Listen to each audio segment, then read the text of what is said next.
Welcome to this presentation on OER course marking implementation guidelines and OER key performance indicators. My name is Dr. Robert Awkward. I am the Assistant Commissioner for Academic Effectiveness. The Academic Affairs Committee has been presented the OER course marking implementation guidelines and the OER key performance indicators to read, review, and to accept.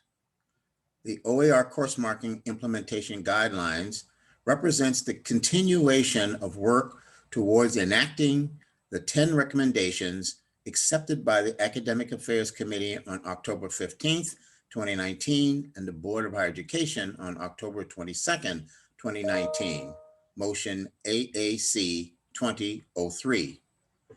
To quote, conduct additional research, coordination, and due diligence on midterm recommendations and to develop a plan of actionable items for board consideration.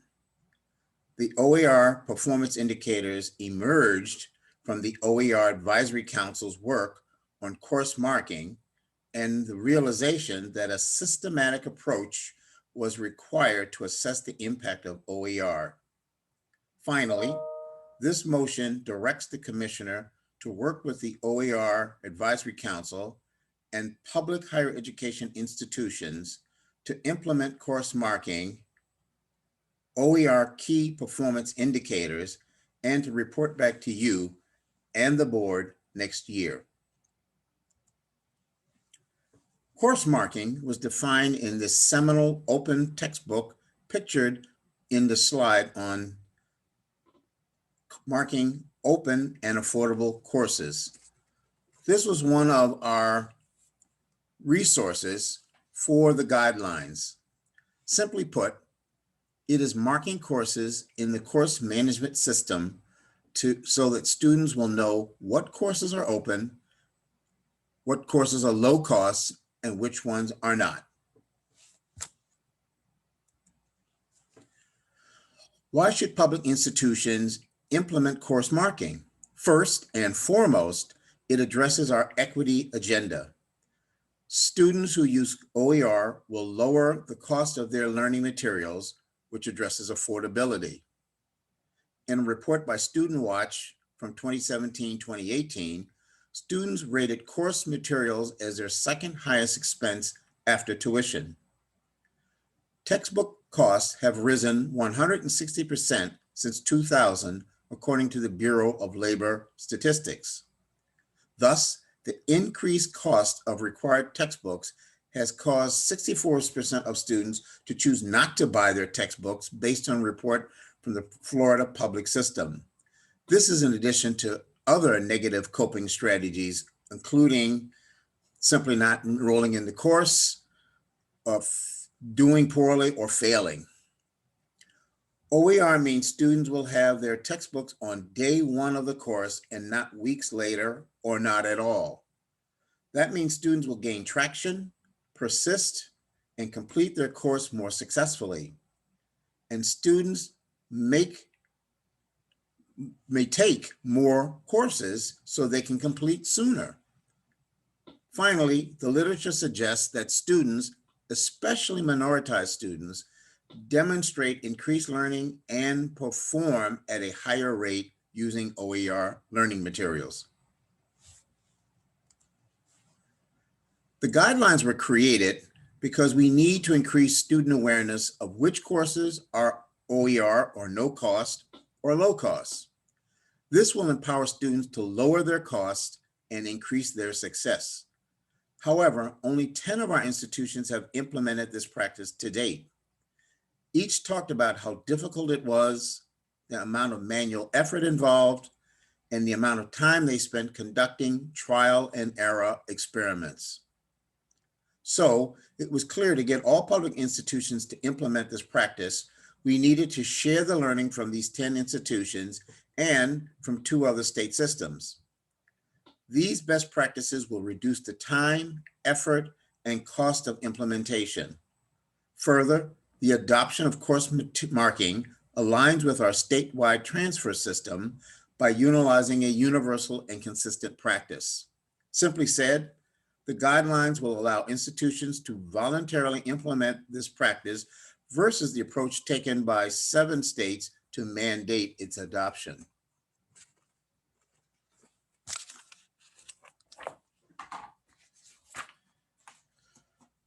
First, we need to clearly define what are instructional materials, i.e. teaching and learning materials, and what are not.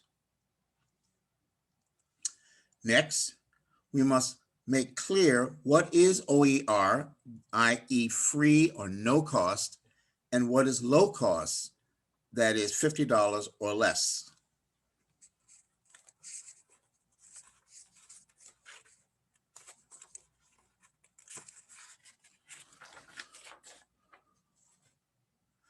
Next, the following are best practices gained from our research.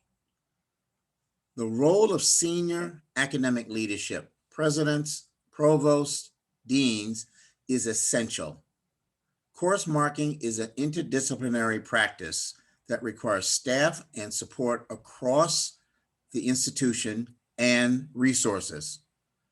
None of this can happen if the campus administration does not fully support this initiative. Everybody needs to know that implementing course marking is in alignment with institutional priorities of addressing equity, lowering student costs, and increasing student success and completion. Second, because this requires an interdisciplinary approach, it is best practice to create a committee composed of all the key stakeholders to develop a plan to implement this work. By having everybody involved up front, it mitigates issues creeping up that could slow down or derail implementation downstream. It also increases ownership by all for the final product going forward.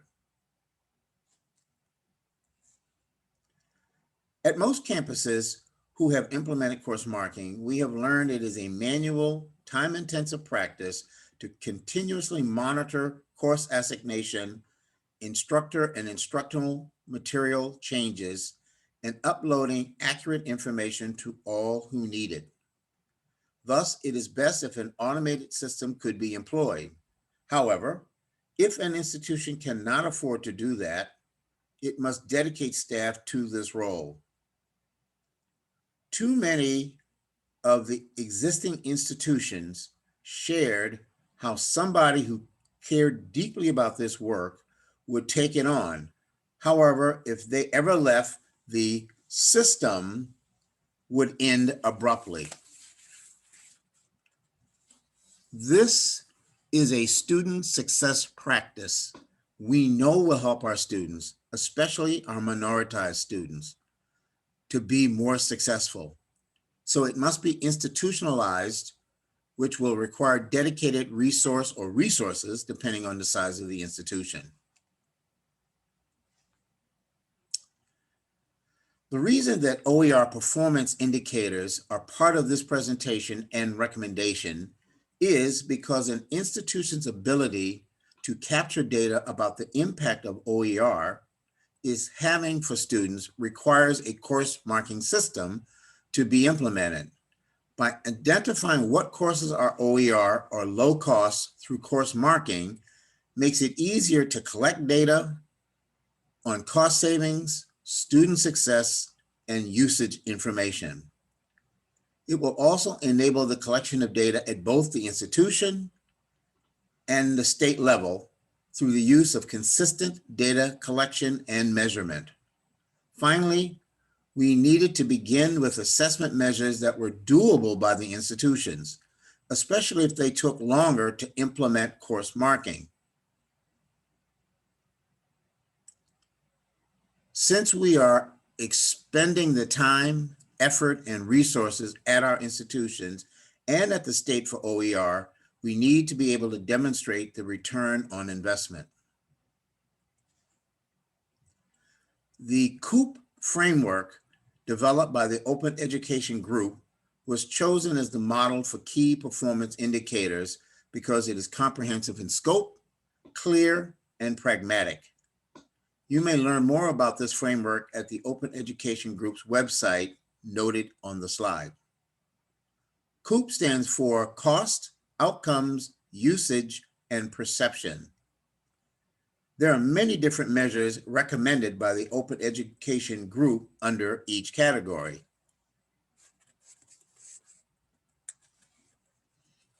However, the OER Advisory Council thoughtfully narrowed down the comprehensive list to the 6 measures that you see on your screen that would clearly delineate cost savings from employing OER, outcomes including participation rates, changes in DFW rates and equity measure, and whether OER is being utilized by our minoritized students, also an equity measure.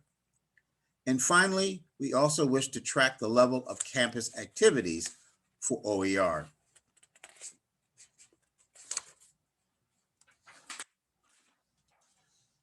Before bringing these recommendations to you, we provide our campuses an opportunity to review both the OER course marking implementation guidelines and the OER key performance indicators in order to provide us feedback.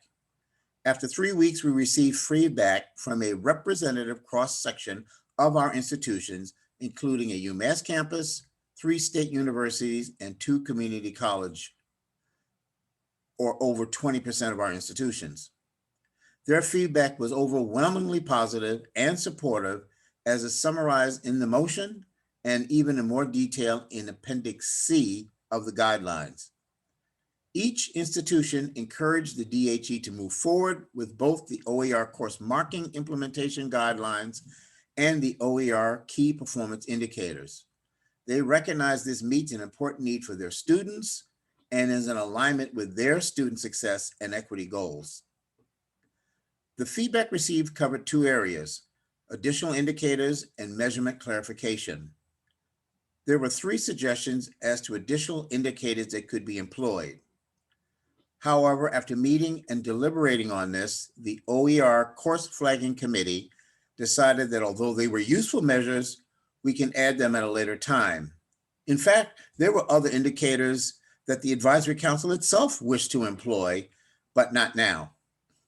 The focus is to keep this simple for now until we get course marking implemented throughout public higher education in Massachusetts. The suggestion to clarify how campuses should measure cost savings was useful and has been detailed in the document. So in conclusion, the OER course marking implementation guidelines provides a roadmap to institutions about best practices that will enable their students to make informed decisions about how to lower their costs and to increase their student learning. The OER course performance, key performance indicators will enable campuses and the DHE to more cost-effectively measure the impact of OER in order to maximize our return on our collective efforts and investments. The last slide lists the members of the OER Course Flagging Committee who conducted the initial survey of all 29 public institutions about their experience with course marking. 100% of the institutions responded. See Appendix A in the guideline for the results. The Course Flagging Committee interviewed the representatives from the 10 institutions to gain more insight about their lived experience. That can be seen in Appendix B in the guidelines. And the Course Flagging Committee labored for over a year to create this guideline that one of the institutions described in their feedback to the DHE as, quote, "We appreciate the work in preparing a well-researched and practical OER course marking implementation guide. Thank you for listening, and we appreciate your vote to receive and support this motion."